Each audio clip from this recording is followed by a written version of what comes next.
کتاب سه قطره خون اثر صادق هدایت، داستان داشاکل.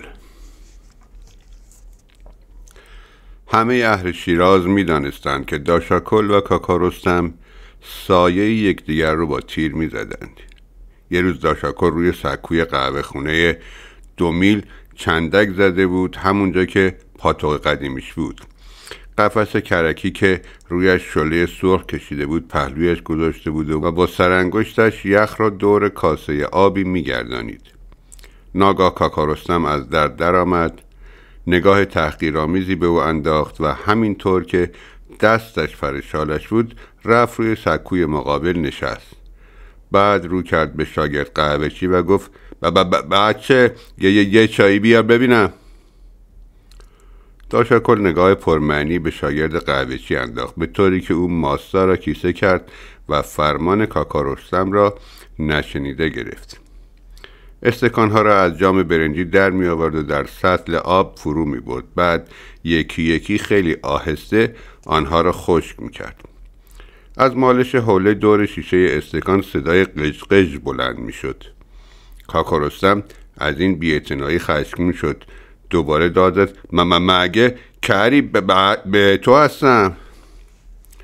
شاگرد قهوه‌چی با لبخند به داشاکل نگاه کرد و کاکا رستم از مابین دندانهایش گفت ارواح شکمشون، اونهایی که قوپی پا میشن اگه لولوتی هستن امشب میان دست و پنجه نرم میکنیم.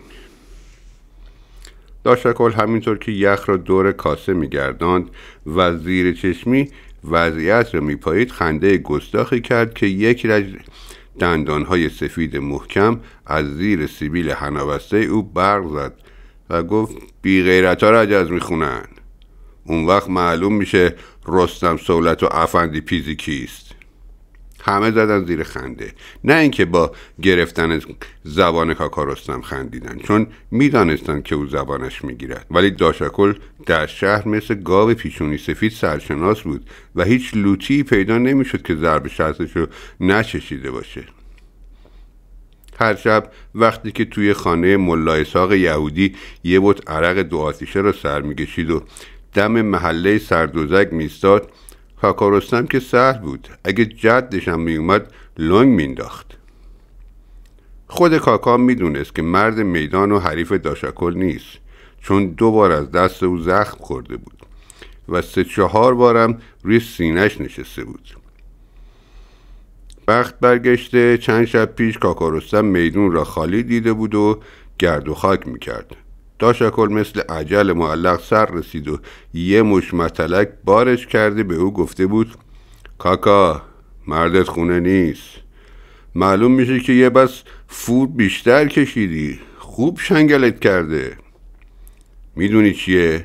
این بی غیرت بازیا، این دون بازیا رو کنار بذار. خودتو زدی به لاتی، خجالت هم نمیکشی؟ اینم یه جور گداییه که پیشه خودت کردی. هر شب خدا جلوی راه مردمو میگیری. به پوریای ولی قسم اگه 2 مرتبه بدمستی کردی سیبیلتو دود میدم، با برگه همین قمه 2 نیمت میکنم. اون وقت کاکا رستم دمشو گذاشت روی کولش و رفت. اما کینه داشاکل رو به دلش گرفته بود و پی بهونه میگشت تا تلافی کنه. از طرفی دیگه داشاکل و همه اهل شیراز دوست داشتند.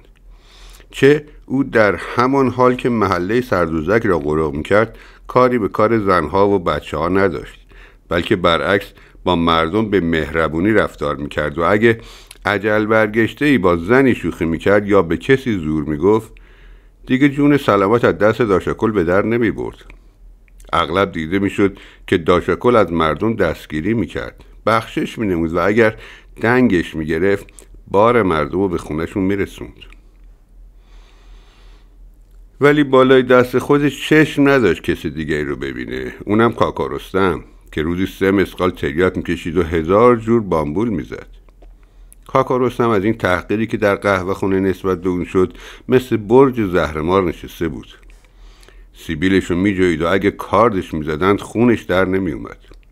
بعد از چند دقیقه که شلیک خنده فروکش کرد همه آرام شدند مگر شاگرد قهوه‌چی که با رنگ تاسیده پیرهن یخ حسنی، شب کلاه و شلوار دویت دستش رو روی دلش گذاشته بود و از زور خنده پیچ و تاب می‌خورد و بیشتر سایرین به خنده او می‌خندیدند. کاکا رستم از جا در رفت، دست کرد قندان بلورتراش را برداشت و برای سر شاگرد قهوه‌چی پرت کرد، ولی قندان به سماور خورد و سماور از بالای سکو با قوری به زمین غلتید و چندین فنجان را شکست. بعد کاکا رستم بلند شد و با چهره برافروخته از قهوه خونه رفت بیرون. قهوه‌چی با حال پریشان سماور را وارسی کرد و گفت: رستم بود و همین یه دست اسلحه، ما بودیم و همین سنور لکنتی. این جمله را با لحن غم‌انگیزی ادا کرد، ولی چون در اون کنایه به رستم زده بود بدتر خنده شدت گرفت. قهوه‌چی از زور پسی به شاگردش حمله کرد، ولی داشاکل با لبخند دست کرد یک کیسه پول از جیبش در آورد، اون میون انداخت. قهوه‌چی کیسه رو برداشت، وزن کرد و لبخند زد. در این بین مردی با پستک مخمل، شلوار گشاد، کلاه نمدی کوتاه، سراسیمه وارد قهوه خونه شد. نگاهی به اطراف انداخت، رفت جلوی داشاکل سلام کرد و گفت: حاجی صمد مرحوم شد. داشاکل سرش رو بلند کرد و گفت: خدا بیامرزتش. مگه شما نمیدونید وصیت کرده؟ من که مرده‌خور نیستم، برو مرده‌خورا رو خبر کن. آخه شما رو وکیل وصی خودش کرده. مثل این که از این حرف چرت داشاکل پاره شد. دوباره نگاهی به سر تا پای او کرد، دست کشید روی پیشونیش، کلاه تخم مرغی او پس رفت و پیشونی دورنگه او بیرون اومد که نصفش از تابش آفتاب سوخته و قهوه‌ای رنگ شده بود و نصف دیگرش که زیر کلاه بود سفید مونده بود. بعد سرش را تکون داد، چپاق دست خاتم خودش رو در آورد، به آهستگی سر آن را توتون ریخت و با شستش دور اون رو جمع کرد. آتیش زد و گفت: خدا حاجی رو بیامرزه، حالا که گذشت، ولی خوب کاری نکرد ما رو توی دغبسه انداخت. خب تو برو، من از عقب میام. کسی که وارد شده بود پیشکار حاج صمد بود و با گام‌های بلند از در بیرون رفت. داشاکل سگرش رو در هم کشید، با تفنن به چپاقش پک میزد و مثل این بود که ناگهان روی هوا خنده و شادی قهوه خونه از ابرهای تاریک پوشیده شد. بعد از اون که داشاکل خاکستر چپاقش رو خالی کرد بلند شد، قفس کرک را به دست شاگرد قهوه‌چی سپرد و از قهوه خونه بیرون رفت. هنگامی که داشاکل وارد بیرونی حاج صمد شد ختم و ورد شده بودند، فقط چند تا قاری و جزوه‌کش سر پول کشمکش می‌کردند.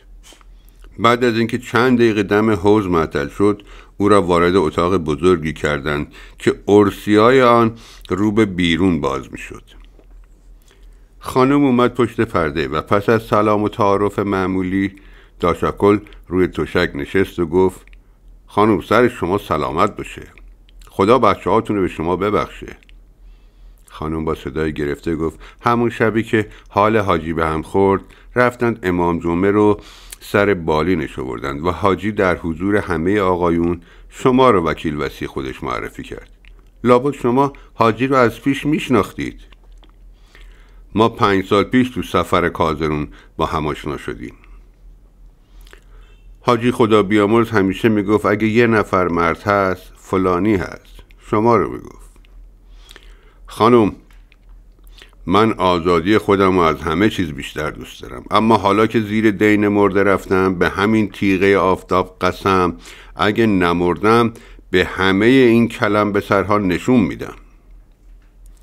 بعد همین که سرش رو برگردوند از لای پرده دیگر دختری را با چهره برافروخته و چشمهای گیرنده سیاه دید. 1 دقیقه نکشید که در چشمهای یکدیگر نگاه کردند، ولی آن دختر مثل اینکه خجالت کشید، پرده را انداخت و عقب رفت. آیا این دختر خوشگل بود؟ شاید، ولی در هر صورت چشمهای گیرنده او کار خودش را کرد و حال داشاکل را دگرگون نمود. او سر را پایین انداخت و سرخ شد. این دختر مرجان دختر حاج صمد بود که از کنجکاوی آمده بود داش سرشناس شهر و قیم خودشان را ببیند. داشکل از روز بعد مشغول رسیدگی به کارهای حاجی شد. با 1 نفر سمسار خبره، 2 نفر داش محل و 1 نفر منشی همه چیزها را با دقت ثبت و سیاهه برداشت. آنچه زیادی بود در انبار گذاشت، در آن را مهر و موم کرد، آنچه فروختنی بود فروخت. قباله های املاک را داد برایش خواندند، طلبهایش را وصول کرد و بدهکاری هایش را پرداخت. همه این کارها در 2 روز و 2 شب رو به راه شد. شب سوم داشاکل خسته و کوفته از نزدیک چارسوی سید حاج غریب به طرف خانه‌اش میرفت. در راه امام قلی چلنگر به او برخورد و گفت تا حالا 2 شب است که کاکا رستم چشم به راه شما بود. دیشب میگفت یارو خوب ما رو قال گذاشت و شیخی رو دید. به نظرم قولش از یادش رفته. داشاکل دست کشید به سیبیلش و گفت بی خیالش باش. داشاکل خوب یادش بود که 3 روز پیش تو قهوه خونه 2 میل کاکا رستم برایش خط و نشان کشید، ولی از اونجایی که حریفش رو میشناخت و میدانه که کاکا رستم با امام قلی ساخته تا او را از رو ببرند، اهمیتی به حرف او نداد. راه خودش را پیش گرفت و رفت. در میان راه همه هوش و حواسش متوجه مرجان بود. هرچه میخواست صورت او را از جلوی چشمش دور بکند، بیشتر و سخت‌تر در نظرش مجسم میشد. داشاکل مردی 35 ساله، تنومند ولی بدسیما بود. هر کس دفعه اول او را میدید قیافش توی ذوق میزد، اما اگر یک مجلس پای صحبت او مینشستند یا حکایت هایی که از دوره زندگی او ورد زبانها بود میشنیدند، آدم را شیفته او میکرد. هرگاه زخمهای چپن در راست غمه که به صورت او خورده بود ندیده میگرفتند، داشاکل قیافه نجیب و گیرنده‌ای داشت. چشمهای میشی، ابروهای سیاه پرپشت، گونه‌های فراخ، بینی باریک با ریش و سیبیل سیاه، ولی زخمها کار او را خراب کرده بود. روی گونه‌ها و پیشانی او جای زخم قداره بود که بد جوش خورده بود و گوشت سرخ از لای شیارهای صورتش برق می‌زد و از همه بدتر یکی از آنها کنار چشم چپش را پایین کشیده بود. پدر او یکی از ملاکین بزرگ فارس بود. زمانی که مرد همه دارایی او به پسر یک دانه‌اش رسید، ولی داشاکل پشت گوش فراخ و گشادباز بود. پول و مال دنیا ارزشی نمیگذاشت. زندگیش را به مردانگی و آزادی و بخشش و بزرگمنشی میگذرانید. هیچ وابستگی و دلبستگی دیگری در زندگیش نداشت و همه دارایی خود را به مردم ندار و تنگ دست بذل و بخشش میکرد، یا عرق 2 آتشه مینوشید و سر 4 راه‌ها نعره میکشید و یا در مجالس بزم با یک دسته از دوستان که انگل او شده بودند صرف میکرد. همه معایب و محاسن او تا همین اندازه محدود میشد، ولی چیزی که شگفت‌آور به نظر می آمد این که تاکنون موضوع عشق و عاشقی در زندگی او رخنه نکرده بود. چند بار هم که رفقا زیر پایش نشسته و مجالس محرمانه فراهم آورده بودند، او همیشه کناره گرفته بود، اما از روزی که وکیل و وصی حاج صمد شد و مرجان را دید، در زندگیش تغییر کلی رخ داد. از یک طرف خودش را زیر دین مرده می دانست و زیر بار مسئولیت رفته بود، از طرف دیگر دلباخته مرجان شده بود. ولی این مسئولیت بیش از هر چیز او را در فشار گذاشته بود. کسی که توی مال خودش توپ بسته بود و از لاابالیگری مقداری از دارایی خودش را آتش زده بود، هر روز از صبح زود که بلند می‌شد به فکر این بود که درآمد املاک حاجی را زیادتر بکند. زن و بچه‌های او را در خانه کوچکتر برد. خانه شخصی آنها را کرایه داد. برای بچه‌هایش معلم سرخانه آورد. دارایی او را به جریان انداخت و از صبح تا شام مشغول دوندگی و سرکشی به علاقه و املاک حاجی بود. از این به بعد داشکل از شبگردی و غرق کردن چارسو کناره گرفت. دیگر با دوستانش جوششی نداشت و آن شور سابق از سرش افتاد، ولی همه داشا و لاتا با او همچشمی داشتند. به تحریک آخوندها که دستشان از مال حاجی کوتاه شده بود، دو به دستشان افتاده برای داشکل لغز می‌خواندند و حرف او نقل مجالس و قهوه‌خانه ها شده بود.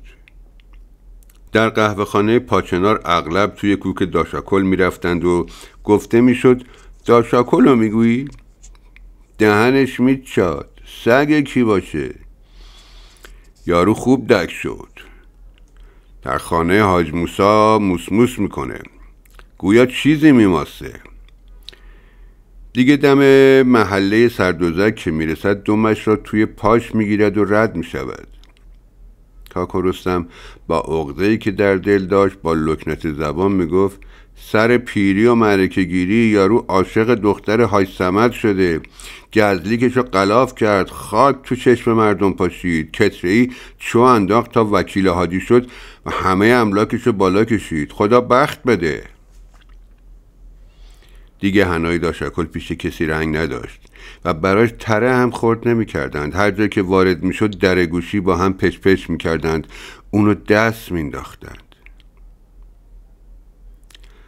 داشکل از گوشه و کنار این حرفا رو میشنید ولی به روی خودش نمی آورد و اهمیتی هم نمیداد، چون عشق مرجان به طوری در رگ و پی او ریشه دوانیده بود که فکر و ذکری جز او نداشت. شبها از زور پریشانی عرق می نوشید و برای سرگرمی خودش یک توتی خریده بود. جلوی قفس می نشست و با توتی درد و دل می کرد. اگر داشکل خواستگاری مرجان را می کرد، البته مادرش مرجان را به روی دست به او می داد، ولی از طرف دیگر نمی خواست که پایبند زن و بچه شود. می خواست آزاد باشد، همونطوری که بار آمده بود. به علاوه پیش خودش گمان میکرد که هرگاه دختری که به او سپرده شده به زنی بگیرد نمک به حرامی خواهد بود. از همه بدتر هر شب صورت خودش را در آینه نگاه میکرد. جای جوش خورده زخمهای غم گوشه چشم پایین کشیده خودش را برانداز میکرد و با آهنگ خراشیده بلند بلند میگفت شاید مرا دوست نداشته باشد، بلکه شوهر خوشگل و جوان پیدا کند. نه، از مردانگی دور است. او 14 سال دارد و من 40 سالم است. اما چه بکنم؟ این عشق مرا میکشد. مرجان تو مرا کشتی، به که بگویم؟ مرجان عشق تو مرا کشت. اشک در چشمهایش جمع و گیلاس روی گیلاس عرق می نوشید. آن وقت با سردرد همینطور که نشسته بود خوابش می برد. ولی نصف شب اون وقتی که شهر شیراز با کوچه های پرپیچ و خم باغ های دلگشا و شراب های ارغوانیش به خواب می رفت، آن وقت که ستاره ها آرام و مرموز بالای آسمان قیرگون به هم چشمک می زدند، آن وقتی که مرجان با گونه های گلگونش در رخت خواب آهسته نفس می کشید و گزارش روزانه از جلوی چشمش می گذشت، همان وقت بود که داشکل حقیقی، داشکل طبیعی با تمام احساسات و هوا و هوس بدون رودرباسی از توی قشری که آداب و رسوم جامعه به دور او بسته بود، از توی افکاری که از بچگی به او تلقین شده بود بیرون می آمد و آزادانه مرجان را تنگ در آغوش می کشید. تپش آهسته قلب، لبهای آتشین و تن نرمش را حس می کرد و از روی گونه هایش بوسه می زد، ولی هنگامی که از خواب می پرید به خودش دشنام می داد. به زندگی نفرین می فرستاد و مانند دیوانه ها در اتاق به دور خودش می گشت. زیر لب با خودش حرف می زد و باقی روز را هم برای اینکه فکر عشق را در خودش بکشد به دوندگی و رسیدگی به کارهای حاجی می گذرانید. آری 7 سال به همین منوال گذشت. داشکل از پرستاری و جانفشانی درباره زن و بچه حاجی ذره‌ای فروگذار نکرد. اگر یکی از بچه‌های حاجی ناخوش میشد، شب و روز مانند یک مادر دلسوز به پای او شب زنده‌داری میکرد و به آنها دلبستگی پیدا کرده بود. ولی علاقه او به مرجان چیز دیگری بود و شاید همان عشق مرجان بود که او را تا این اندازه آرام و دستآموز کرده بود. در این مدت همه بچه‌های حاجی صمد از آب و گل در آمده بودند. ولی آنچه که نباید بشود شد و پیش آمد مهم روی داد. برای مرجان شوهر پیدا شد. آن هم چه شوهری که هم پیرتر و هم بدگلتر از داشکل بود. از این واقعه خم به ابروی داشکل نیامد، بلکه برعکس با نهایت خونسردی مشغول تهیه جهاز شد و برای شب عقد کنان جشن شایانی آماده کرد. زن و بچه حاجی را دوباره به خانه شخصی خودشان برد و اتاق بزرگ عروسیدار را برای پذیرایی مهمانهای مردانه معین کرد. همه کله‌گنده ها، تاجرها و بزرگان شهر شیراز در این جشن دعوت داشتند. ساعت 5 بعد از ظهر آن روز، وقتی که مهمانها گوش تا گوش دور اتاق روی قالی‌ها و قالیچه‌های گرانبها نشسته بودند و خوانچه‌های شیرینی و میوه جلوی آنها چیده شده بود، داشکل با همون سر و وضع داشی قدیمش با موهای پاشنه نخاب شونه کرده، آرخلیق راه شببند قدره، شال جوزه گره، شلوار دویت مشکی، ملکی کار آباده و کلاه تاسوله نونوار وارد شد. 3 نفر هم با دفتر و دستک دنباله او وارد شدند. همه مهمانها به سر تا پای او خیره شدند. داشکل با قدم‌های بلند جلوی امام جمعه رفت، ایستاد و گفت: آقای امام، حاجی خدا بیامرز وصیت کرد و 7 سال آزگار ما را توی هچل انداخت. پسر از همه کوچکترش که 5 ساله بود حالا 12 سال داره. این هم حساب کتاب و دارایی حاجی. اشاره کرد به 3 نفری که دنبال او بودند. تا به امروز هم هرچی خرج شده با مخارج امشب همه را از جیب خودم دادم. حالا دیگه ما به سی خودمون، اونا هم به سی خودشون. تا اینجا که رسید بغض بیخ گلوشو فشرد. سپس بدون اینکه دیگه چیزی بیفزاید یا منتظر جواب بشود سرش را زیر انداخت و با چشمهای اشک‌آلود از در بیرون رفت. در کوچه نفس راحتی کشید. حس کرد که آزاد شده و بار مسئولیت از روی دوشش برداشته شده. ولی دل او شکسته و مجروح بود.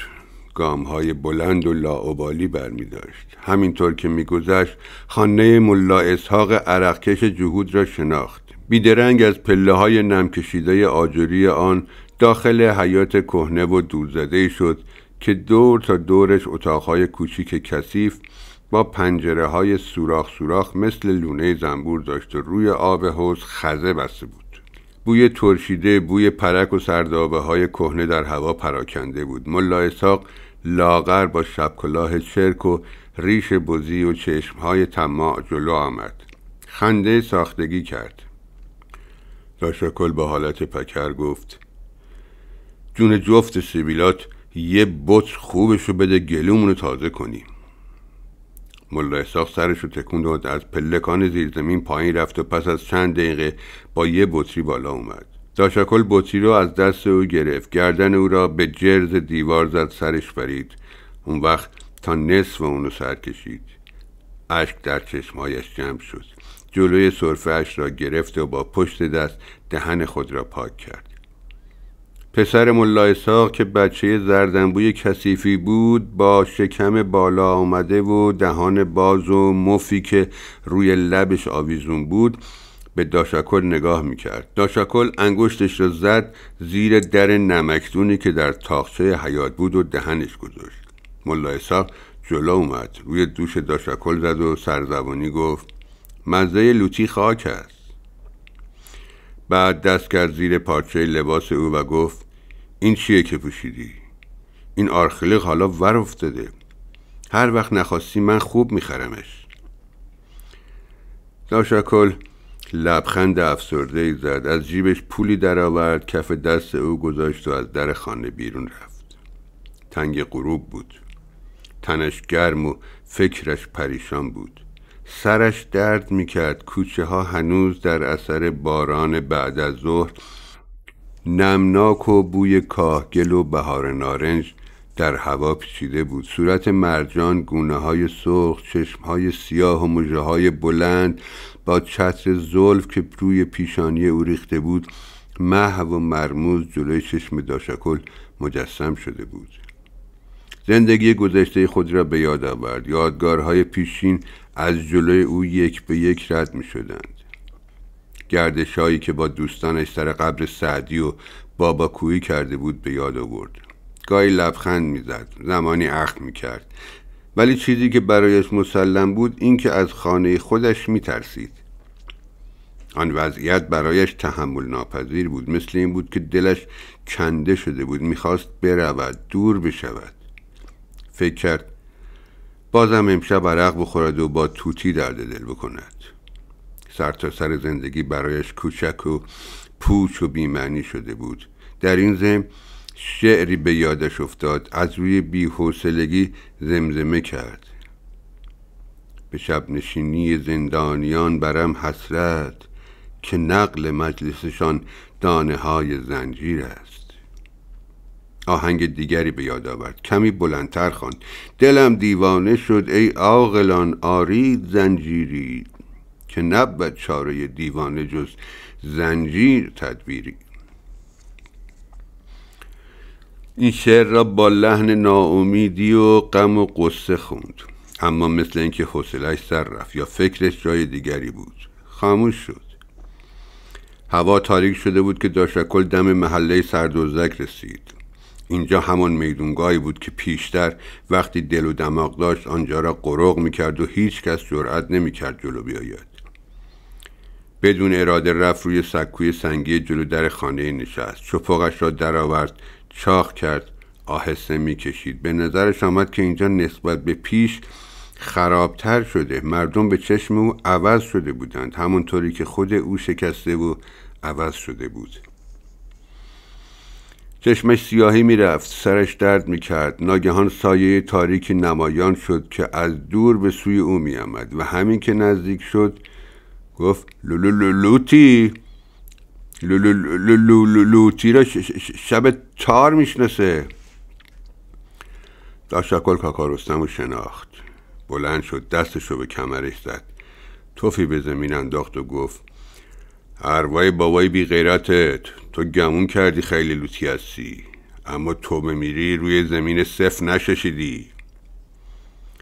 کاکا رستم خنده تمسخرآمیزی کرد، جلو آمد و گفت: خیلی وقته که دیگه این طرفا پیدات نیست. امشب خونه حاجی اخکنونه، مگه تو رو نه. داشاکل حرفشو برید: خدا تو رو شناخت که نصف زبونت داد، اون وقت نصف دیگه شم من باید امشب میگیرم. دست بود قمه خود رو بیرون کشید. کاکا رستم هم مثل رستم در حموم قمه‌شو به دست گرفت. داشاکل سر قمه‌شو به زمین کوبید، دست به سینه ایستاد و گفت: حالا یه لوتی میخوام که این قمه رو از تو زمین بیرون بیاره. کاکا رستم ناگهان به او حمله کرد، ولی داشاکل چنان به مچ دست او زد که قمه از دستش پرید. از صدای اونا دسته‌ای گذرنده به تماشا ایستادند، ولی کسی جرأت پیش اومدن یا میونجگری رو نداشت. داشاکل با لبخند گفت: برو بردار، اما به شرط اینکه این دفعه قرص‌تر نگه داری، چون امشب میخوام خورده حسابامون رو پاک بکنم. کاکا رستم با مشتای گره کرده جلو اومد و هر دو با هم گلاویز شدن. تا نیم ساعتی روی زمین میغلطیدند. عرق از سر روشون میریخت، ولی پیروزی نصیب هیچ کدوم نمیشد. در میون کشمکش سر داشاکل به سختی روی سنگ فرش خورد. نزدیک بود که از حال بره. کاکا رستم هم اگرچه به قصد جون میزد، ولی تاب مقاومتش تموم شده بود. در همین وقت چشمش به قمه داشاکل افتاد که در دسترس او واقع شده بود. با همه زور و توانایی خودش اون از زمین بلند کرد و به پهلوی داشاکل فرو کرد. چنان فرو کرد که دستای هر دوشون از کار افتاد. تماشاچی‌ها جلو دویدند و داشاکل رو به دشواری از زمین بلند کردند. چکه‌های خون از پهلوش به زمین میریخت. دستش رو روی زخم گذاشت. چند قدم خودش رو کنار دیوار کشوند. دوباره به زمین خورد. بعد اونو برداشته روی دست به خونش بردند. فردا صبح همین که خبر زخم خوردن داشاکل به خانه حاجی صمد رسید، ولی خان پسر بزرگش به احوال پرسی او رفت.